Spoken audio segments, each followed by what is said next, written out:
네, 안녕하세요. 피부과 전문의 권인혁입니다.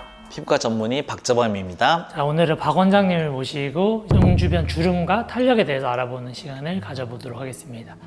먼저 눈 주변 주름이 잘 생기는 이유가 있을까요? 자, 이제 주름이 생기는 이유를 좀 알아봐야 되는데, 우리가 뭐 많이 움직이고 피부가 얇고 탄력이 떨어지면 주름이 생긴다고 하잖아요. 눈 같은 경우는 우리가 뭔가 표정을 지을 때 눈을 가장 많이 쓸 거예요. 웃거나 뭐 짜증내거나 화날 때 다 눈 주변 근육을 쓰거든요. 그렇게 많이 쓰니까 주름이 생길 수밖에 없고, 또 얼굴에서 피부가 거의 제일 얇은 부위가 아마 눈가일 거예요. 그러다 보니까 또 피부도 얇고, 또 나이가 들면서 이제 탄력이 점점 떨어지긴 할 텐데, 얇은 부위가 탄력이 빨리 떨어질 수밖에 없어요.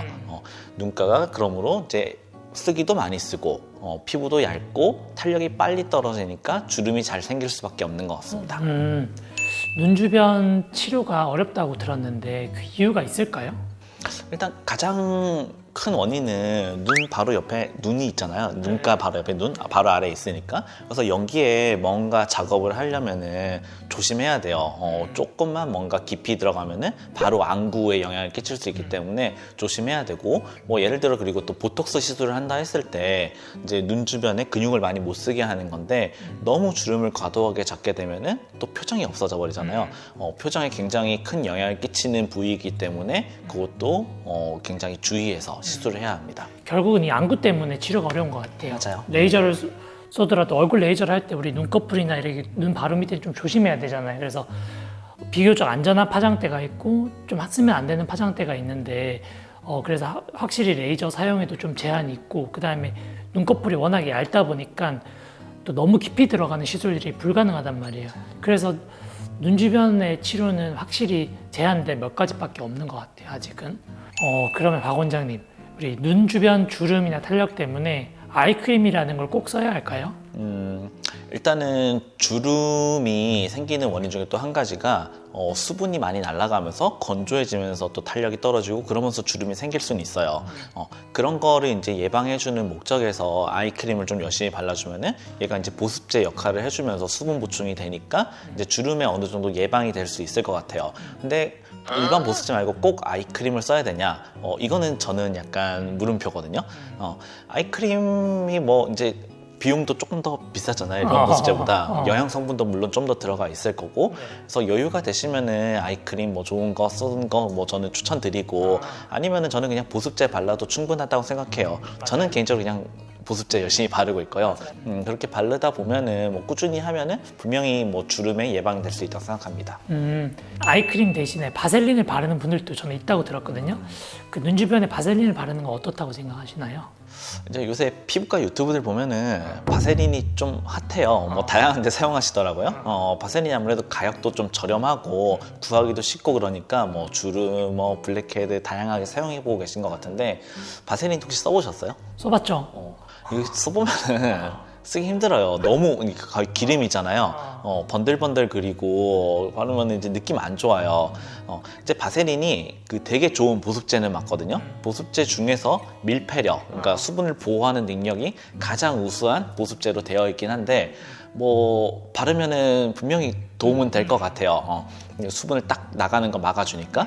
하지만 이게 여기 이렇게 발라놓으면은 엄청 번들번들고 보기 안 좋을 거예요. 그리고 이게 잘못해서 눈에 들어갔다 생각하면은, 그래서 저는 바세린을 꼭 쓰고 싶으시다면은 바세린만 바르지 말고, 제가 권장드리는 방법은 그냥 원래 쓰는 뭐 보습제나 아이크림 이런 거 있으면은 좀 섞어서 너무 기름기 지지 않게 좀 희석해서 쓰는 것도 괜찮을 것 같고, 아니면 이제 보습제나 아이크림을 먼저 발라놓고 그게 이제 날아가지 않게 밀폐 목적에서 그 위에 바세린 얇게 덧바르는 방법, 이 정도가 저는 괜찮을 것 같습니다. 전체적으로 다 바르는 건 좀 너무 힘들 것 같고, 가볍게 눈 주변에 바르는 건 괜찮을 것 같아요. 눈 주변 주름이 생기는 원인들이나 뭐 예방하는 방법에 대해서는 말씀해 주신 것 같고, 혹시 이미 생겨버렸다 하면 어떻게 치료할 수 있나요? 이제 눈 주변에 이제 뭐 다양한 원인들에 의해서 눈가 주름이 생기잖아요. 이런 유형 그 원인별로 약간 치료하는 게 일단은 우선일 것 같은데요.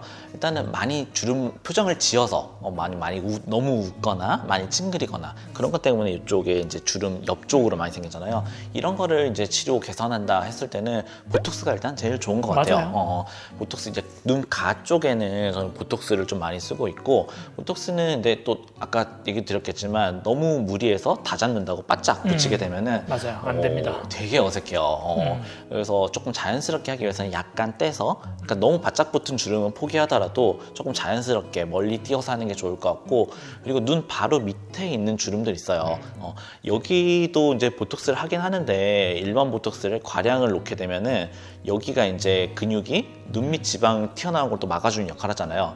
거기 힘이 빠지면은 지방이 툭 튀어나오는 부작용이 생길 수 있어요. 그래서 저는 요 눈 밑에 할 때는 보톡스를 좀 희석한 스킨 보톡스를 좀 더 선호하는 편인 것 같아요. 저는 20대 후반 30대만 돼도 눈밑 보톡스는 저는 안 권해요. 맞아요. 안 권하는 정도가 아니라 하지 말라고 해요. 사실은 눈 위에는 이제 눈밑 지방이 있고 이거를 근육이 지지하고 있는 역할을 하잖아요. 여기서 눈밑 보톡스를 맞아버리면은 이 지지하고 있는 근육에 힘이 빠진단 말이에요. 그러면 탄력이 확 떨어져요.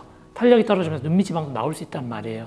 그래서 이거는 눈밑 주름을 없애려다가 더 큰 걸 잃을 수 있어요. 그래서 저는 30대면 눈밑 주름, 눈밑 보톡스는 저는 사실 맞지 말라고. 저도 나이 있는 분들만 얘기하는데 그것도 제가 먼저 권하진 않고 최대한 탄력 위주로 치료를 권하는데 꼭 보톡스를 해결해달라. 어쩔 수 없이 뭐 진행을 정말 하거든요. 소량해야겠네요. 아주 진짜 눈 한 방울 한 방울 이렇게 떨어뜨리는 정도. 그러니까 아주 조심히 맞아야겠어요. 이렇게 보톡스로 취하는 방법이 있고, 그 외에도 또 눈가 주름 생기는 원인이 뭐 만성적인 여기 습진이 있어서 생기는 분들도 있잖아요. 자꾸 막 비벼서 짜글짜글해지는 분들, 그런 분들도 있고, 또 수분이 너무 부족해서 건조해지면서 여기가 이제 잔주름도 생기는 경우가 있어요. 그런 경우에는 이제 아까 스킨 보톡스의 또 대표적인 거죠. 리쥬란이라는 물질이 있는데 눈 전용 리쥬란 아이라는 게 있어요. 그런 거를 꾸준히 이쪽 주변에 맞아주게 되면은 수분 보충도 되고 피부 재생이 되면서 뭐 주름 개선에 어느 정도 도움이 될 것 같습니다. 또 이제 탄력이 떨어져서 생기는 주름들이 있어요. 눈 위에 이런 데가 뭐 짜글짜글해지거나 눈 바로 밑에 이런 데도 좀 짜글짜글해진 경우가 있거든요. 여기랑 여기는 정말 할 수 있는 게 거의 없어요. 저희가 이제 생각하는 가장 좋은 이쪽에 할 수 있는 거는 아이 써마지라는 게 있는데 아마 이쪽에 할 수 있는 거의 유일한 치료 도구일 거예요. 써마지는 뭐 잘 알고 계시다시피 탄력을 개선시키는 건데요. 이제 피부에다가 열을 어느 정도 주어서 이제 콜라겐 생성을 유도하고, 콜라겐이 많아지면 당연히 탄력이 개선되면서 잔주름 같은 게 조금씩 팽팽해질 수 있겠죠. 그 외에도 이제 아이 울세라라는 것도 있는데 울세라가 이제 팁이 그러니까 들어가는 깊이에 따라서 팁 종류가 많아요. 근데 뭐 1.5mm 팁이라 그래서 뭐 피부 진피층을 타겟으로 하는 것도 있어요. 그런 거를 이제 이런 데다 좀 싸주면은 뭐 어느 정도는 도움이 될 수도 있을 것 같습니다. 맞아요. 실제 또 우리가 치료에서는 비용적인 부분도 중요하잖아요. 네. 그래서 저는 비용까지 생각한다면은 눈밑만 고민인 분들한테는 저는 솔직히 아이 써마지를 별로 안 권하는 편이긴 하거든요. 근데 눈꺼풀 위쪽은 다른 대안이 없어서 아이 써마지를 많이 권하는 편이고, 눈 밑은 아이 써마지도 괜찮은데 비용적인 걸 생각하면 저는 아이 울세라를 권하는 편인 것 같아요. 근데 분명 둘 다 고주파고 초음파고 얕게 들어가고 타이트닝에 도움되는 건 확실한 것 같아요. 그러면 박 원장님 혹시 조금 전에 치료에 대해서 대표적으로 이렇게 여러 가지 말씀해 주셨지만 아이 써마지랑 아이 울세라에 대해서 말씀해 주셨는데 그 두 가지를 선택하는 기준이 있을까요? 이제 어느 부분 치료를 목적으로 하냐 좀 다를 것 같은데 여기 눈 위, 눈 그리고 속눈썹 바로 아래쪽 정말 눈에 바짝 붙은 부위 여기 할 때는 써마지 말고는 대안이 없어요. 아이 써마지밖에 할 수 없고 이쪽에 탄력 개선시켜서 뭔가 주름을 개선을 원할 때 아니면은 뭐 주름이 있진 않더라도 힘이 너무 없어서 탄력을 좀 개선시켜야 될 때 그때는 아이 써마지를 좀 추천드리고 있고, 아이 울세라 같은 경우에는 아이 써마지가 비용이 꽤 있어요.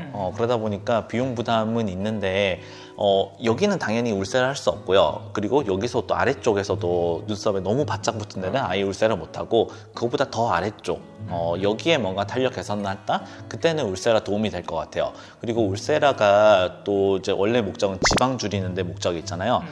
눈 밑 지방이 조금 있거나 아니면은 눈이 뜨는 힘이 약해서 여기를 조금 올려줘야 될 때 눈썹 위에다 쏴서 눈에 뜨는 힘을 좀 강화시킬 때 그때는 아이 울세를 좀 더 선호하고 있습니다. 맞아요. 이마에 울세라 하는 거 저희는 뭐 구체적으로 사실 요새는 눈 밑은 아이 울세라라고 하고 위쪽은 이마 울세라라고 보통 부르긴 하는데 눈꺼풀에 힘을 주는데도 아이 울세라가 굉장히 도움되는 것 같아요. 그래서 뭐 30대, 40대도 하지만은 그 아이 울세나 아이 서마지 같은 경우 요새는 70대도 하거든요. 왜 그러냐면은 이 나이 드신 분들 여기 처지면서 짓무르잖아요. 네. 그게 아이 서마지나 아이 울세라 하면은 이 짓무르는 게 확실히 해결되는 것 같아요. 자, 그러면은 이제 아까 눈 주변 건조감 그리고 잔주름에 이제 그 리쥬란도 많이 쓴다고 했잖아요. 네. 리쥬란과 리쥬란 아이는 어떤 차이가 있을까요? 리쥬란과 리쥬란 아이는 둘 다 동일한 성분이긴 해요. PN이라고 부르는 뭐 연어에서 추출한 DNA 뭐 물질 뭐 이렇게 얘기하는데 두 가지 이제 차이는 점성에 있는 것 같아요. 일반 리쥬란이 점성이 좀 더 쫀득해요. 그래서 잘 뭉쳐 있는 경향이 있고 리쥬란 아이는 그냥 쭉 잡으면은 좀 더 물같이 나오거든요. 그래서 좀 더 점성이 약해서 흐물흐물거리는. 우리가 이제 리쥬란 해보면은 정말 좋은데 단점이 통증이 너무 심하고 주사를 했을 때 엠보싱이라는 볼록 올라오는 게 오래 간다 이런 부작용 단점들이 있는데 눈 주변에 그런 일반 리쥬란 한다면은 그럼 피부도 얇으니까 통증도 훨씬 심할 거고 뭐 얇은 피부에 엠보싱이 생긴다면 더 길게 갈 수도 있어요. 그렇기 때문에 이제 리쥬란 아이라는 점성을 조금 낮춘 물질이 나온 거고 이렇게 하면은 그냥 리쥬란만 맞는 리쥬란으로 하는 것보다는 통증도 조금 덜하고 엠보싱도 덜 갈 수 있어서 그렇게 해서 리쥬란 아이를 사용하고 있습니다. 눈 주변에는. 맞아요. 그 리쥬란 아이에 대해서 이제 말씀해 주셨는데 혹시 다크서클에도 많이 사용하나요? 다크서클에 모든 다크서클에 쓰지는 않아요. 다크서클도 생기는 원인들이 여러 가지가 있는데 많이 비벼서 생긴 그리고 수분 부족할 때 리쥬란이 도움될 수 있다고 그랬잖아요. 다크서클 원인 중에도 한 가지가 뭐 어릴 때 뭐 아토피 같은 게 있어서 많이 문질러서 착색이 된 경우가 있어요. 이런 경우는 당연히 리쥬란 아이가 도움이 될 수 있고요. 다크서클 원인 다른 거는 뭐 눈 밑 지방이 튀어나오거나 아니면 오히려 꺼지거나 혈관 비쳐서 그런 생기는 다크서클도 있는데 이런 데는 크게 도움이 될 것 같지는 않습니다. 맞아요. 그 다크서클 중에서 그 건조하고 색소 침착이 생긴 그런 다크서클에는 리쥬란 아이가 확실히 도움된다. 그 외의 다크서클에는 조금 다른 방향으로 접근해야 되는데 그거에 맞는 치료를 또 해야겠죠? 맞아요. 그렇게 정리할 수 있겠고 눈 주변은 피부가 굉장히 얇잖아요. 네. 근데 앞에 말한 그런 시술들을 하면은 멍이 쉽게 들지 않을까요? 뭐 주사가 바늘이 들어가는 시술은 뭐든지 멍은 들 수 있을 거예요. 근데 우리가 만약에 리쥬란 한다 쳤을 때 우리가 깊이를 굉장히 얇게 조절을 잘 하잖아요. 얕게 하다 보면은 혈관은 대부분 피할 수 있어서 리쥬란 때문에 멍드는 경우는 거의 없는 것 같고 그리고 이제 보톡스는 조금 더 깊이 넣기는 하는데 우리가 비쳐 보이는 혈관들은 웬만해서 다 피해서 넣거든요. 그렇게 해서 멍을 최대한 예방하고 있고 혹시나 멍이 좀 안 나쁘게 심하게 생겼다 하면은 V빔 퍼펙타라는 혈관 레이저를 이용해서 조금 더 멍을 빨리 빼드릴 수는 있습니다. 자, 오늘은 이제 박 원장님과 함께 눈가주름이 왜 생기는지, 왜 잘 생기는지, 그리고 어떻게 치료해야 되는지 등에 대해서 이야기 나누는 시간을 가져보았고요. 저희는 다음 주에 또 더 좋은 주제로 찾아오도록 하겠습니다. 이상 피부과 전문의 권인혁, 피부과 전문의 박재범이었습니다. 감사합니다. 감사합니다.